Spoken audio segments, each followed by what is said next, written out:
Quarta-feira, dia 23 de dezembro, o Panorama está começando. E hoje você vai ver. No Giro de Notícias, ministra da Agricultura, Pecuária e Abastecimento faz um balanço das ações realizadas em 2020. Governador de Minas pede conscientização dos mineiros nas festas de fim de ano. Confira os horários de funcionamento do comércio neste período em Caratinga. E veja também, crianças na pandemia, pesquisa aponta menos atividade física e mais celulares. Limpeza e higiene das lojas pesa mais do que o preço das compras no Natal deste ano. E ainda, turma da escola Professor Jairo Grossi realiza serenata para homenagear professora. Não saia daí, o Panorama está no ar.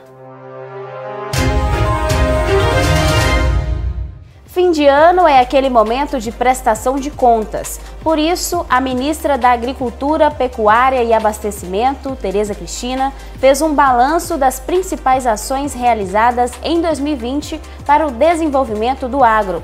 Ela destacou o importante papel da pasta no incentivo aos pequenos e médios produtores rurais. Os grandes desafios da crise mundial, representada pelo novo coronavírus, pautaram boa parte das ações do Ministério da Agricultura neste ano. Trabalhamos para garantir o abastecimento de alimentos, manter os serviços essenciais em funcionamento e reduzir os impactos sobre a renda dos produtores rurais. Ao mesmo tempo, continuamos com nossa política de financiamento para os produtores, com juros mais baixos por meio do Plano Safra 2020-2021, incentivando a retomada econômica.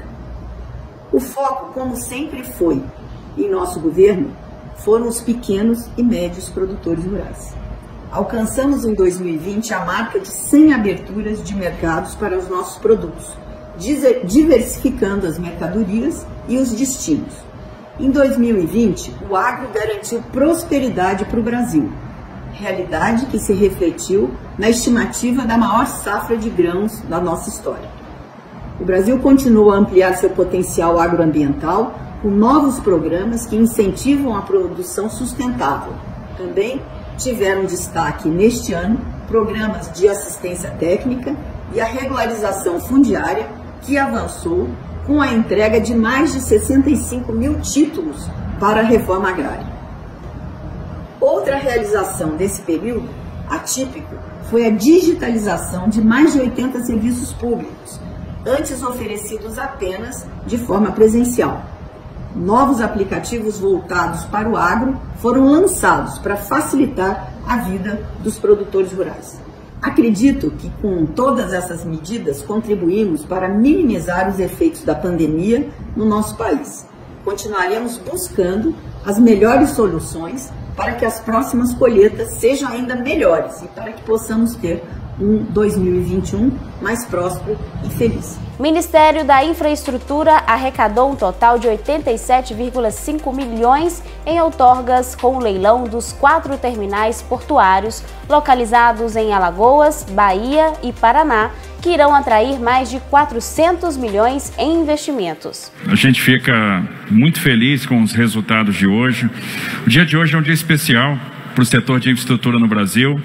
Fizemos aqui 4 leilões de terminais portuários bem-sucedidos, os leilões dos terminais de Aratu, de Paranaguá, de Maceió.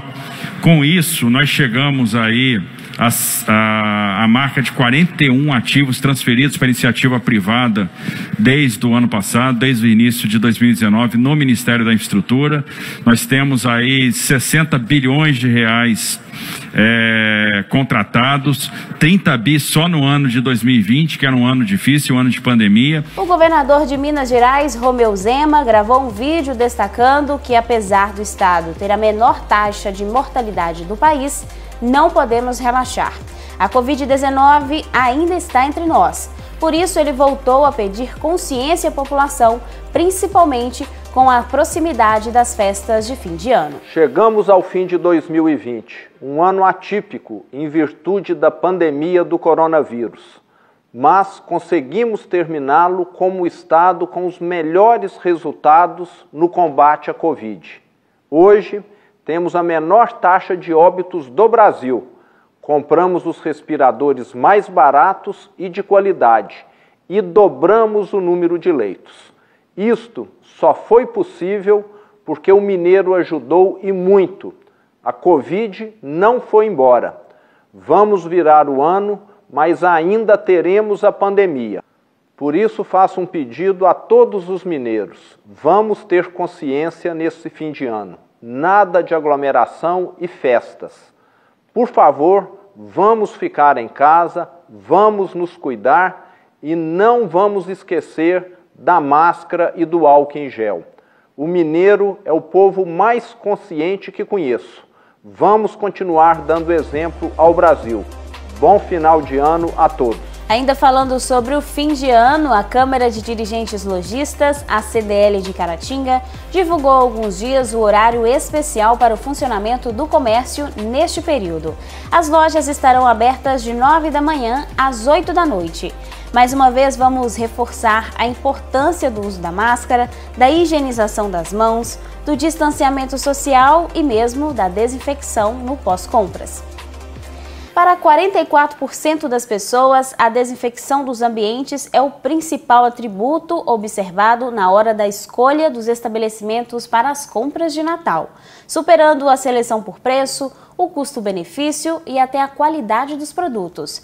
Essa é uma conclusão de um levantamento feito pelo Instituto Locomotiva. Eliana não abriu mão de fazer compras no centro comercial, apesar de saber do risco de poder contrair a Covid-19. Assim a gente escolhe qualquer roupa, online não, tu tá comprando o objeto, só olha naquela hora, né? Mas tu não tá vendo o produto. Uma pesquisa do Instituto Locomotiva, com mais de 2.000 pessoas, revelou que quase metade dos brasileiros se sente segura para fazer as compras de Natal em lojas físicas e shoppings. Apesar disso, 62% pretendem comprar pela internet esse ano. Já as lojas de rua têm preferência de 35% dos consumidores. Os shoppings aparecem em último lugar no levantamento. Com o Covid, aumentou a fobia por lugares fechados. Nós encontramos aí um consumidor que está fazendo compras rápidas, de menor valor, em lugares abertos ou pela internet. Ao microfone, nada de promoções do dia. A nossa loja tem para você pias com água e sabão. E não é à toa. A pesquisa mostrou também que 44% dos brasileiros consideram a desinfecção do local como critério principal na hora de escolher uma loja. Em ano de pandemia, bons preços ficam em segundo plano. Eu observo isso. Se tem álcool, se está limpinha, se está lotada. Se tiver lotada, eu prefiro não entrar. Comportamento que deve permanecer após a pandemia, segundo o estudo. Essa professora de infectologia ainda chama atenção para outras medidas que podem evitar o contágio pelo novo coronavírus. Sai de casa já com um lanchezinho, ou sai de casa com almoço ou jantar, para fazer as suas compras e não demore muito. E, claro, usar máscaras, manter o distanciamento na medida do possível é necessário, é importante. Uma pesquisa realizada pela Universidade Federal de Minas Gerais traçou o perfil do comportamento das crianças durante a pandemia do novo coronavírus. Dentre as questões observadas estão a diminuição das atividades físicas e o aumento do uso de telefones celulares. Mais de 60% de crianças têm se divertido com jogos eletrônicos durante a pandemia. Além disso, passa de 80% a quantidade de meninos e meninas que têm se preocupado com o desemprego de familiares. Esses são apenas alguns dos resultados de um levantamento feito pelo Núcleo de Estudos e Pesquisas sobre Infância e Educação Infantil da UFMG, sobre a rotina das crianças durante a pandemia da Covid-19. O estudo foi aplicado de forma online com 2.300 crianças, em geral, entre 8 e 12 anos. Ele também mostrou que há pouca leitura durante o período em que a pandemia impede a volta às aulas e atividade física reduzida, o que também é preocupante, já que a prática é responsável por uma série de benefícios entre os pequenos. Atividade física pode ser tanto pela brincadeira livre, a brincadeira na praça, na praia, a correria mesmo, até em casa, e pelo esporte, que é aquela atividade física mais estruturada, com supervisão, com treinamento, né? O esporte não é indicado para crianças pequenininhas, mas aí a partir de 5, 7 anos, né, as aulas de natação, claro, podem ser feitas, mas a partir de 7, 8 anos, algumas crianças já participam de atividades esportivas estruturadas. Isso é muito bom, né? O futebol, por exemplo, no nosso caso, começa muito cedo. E o esporte, ele traz uma série de vantagens para a infância. Veja outros dados. 89% das crianças têm cumprido o distanciamento social. 63% delas informaram que se divertem com jogos eletrônicos. 22% apenas disseram praticar atividades físicas. 20% declararam ler livros que não sejam os determinados pela escola. Quanto às preocupações em relação à pandemia, 93% se preocupam com o adoecimento de familiares. 89% com a demora para reencontrar amigos. 88% das crianças com o próprio adoecimento. 80% se preocupam com a pobreza ou com o desemprego de familiares. 74% com a falta de comida. Os resultados trazem preocupações com a saúde das crianças durante o período de distanciamento social, principalmente no que se refere ao aumento do tempo em frente às telas, como os de celulares e jogos eletrônicos. Sempre quando tem algum jogo que eu não consiga fazer, assim que eu não saiba o que tem para fazer, às vezes eu desisto e vou para uma outra missão. Ele tem atenção a vários conteúdos ao mesmo tempo e não tem atenção a nada. Seria mais adequado dizer isso. É atenção demais a vários conteúdos e nada no final. Então isso é péssimo. Eu não foco, eu não filtro o que é importante, né? E o controle inibitório ruim, aquela criança que quer tudo para ontem, sem dar valor à espera. O acesso muito fácil, essa acessibilidade, esse acesso fácil a esse mundo que vicia é tão perigoso quanto o acesso fácil nessa comparação a uma substância que pode produzir no indivíduo suscetível alterações importantes caso ele se vicie naquele conteúdo. Então é muito sério e os elementos disso tudo nós vamos ver para o futuro. Vamos agora à previsão do tempo para Caratinga e região. Amanhã em Caratinga, a expectativa é de tempo nublado durante o dia, com chuva a qualquer hora. A temperatura deve variar entre 23 e 29 graus. Na quinta-feira, em Bom Jesus do Galho, a previsão é de sol com muitas nuvens durante o dia. Chuva a qualquer momento. A mínima é 23 e a máxima 29 graus. Em Vargem Alegre, períodos de tempo nublado com chuva a qualquer momento. A mínima é 23 e a máxima pode chegar a 29 graus. Além das tradicionais confraternizações, fim de ano é também um momento de prestar homenagens. Na Escola Professor Jairo Grossi, uma turma do ensino fundamental se juntou para fazer uma serenata para a professora, respeitando, é claro, as regras de proteção contra o novo coronavírus, tão importantes nesse momento. Eu conto as horas pra poder te ver, mas o mundo é logo está de mal comigo.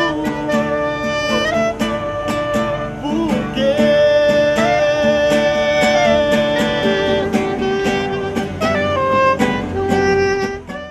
A ideia de cantar para a professora surgiu por parte das mães desta turma do segundo ano. Daniela conta que, inicialmente, elas pensaram em mandar entregar uma cesta de café da manhã, mas a iniciativa foi tomando outro rumo. Da cesta de café da manhã surgiu a homenagem com um balão, com flores, e aí a mãe do nosso Márcio Filho, que é a Larice, deu a ideia de fazer uma serenata, porque a tia havia visto a serenata da filha dela e gostado muito.